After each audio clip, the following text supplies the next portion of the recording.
ব্লগটা বেশি বড় না, ১ মিনিটের ব্লগ।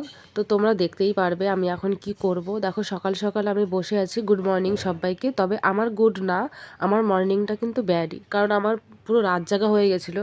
অ্যাকচুয়ালি আমার খুব কাশি হয়েছিল, শরীর ভীষণই খারাপ। তো দেখো সকালবেলা উঠে একেবারে রোদে বসে আছি আমি, ভীষণ শরীর খারাপ। আর এতটাই রোদ, তারপরেও কিন্তু আমি জ্যাকেট খুলিনি।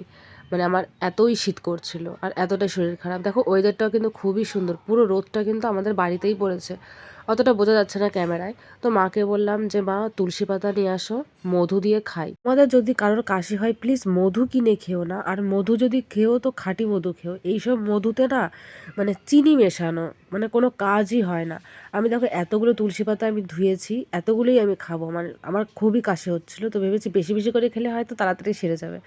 যাই হোক, প্রথমে ১ চামচ নিয়ে নিলাম এইটুকু তুলসী পাতাতে, পরে আবারও নিয়েছি। তো একদমই আমার কাশি সারেনি, আমার লাস্টে ওষুধ কিনেই খেতে হলো। টাটা।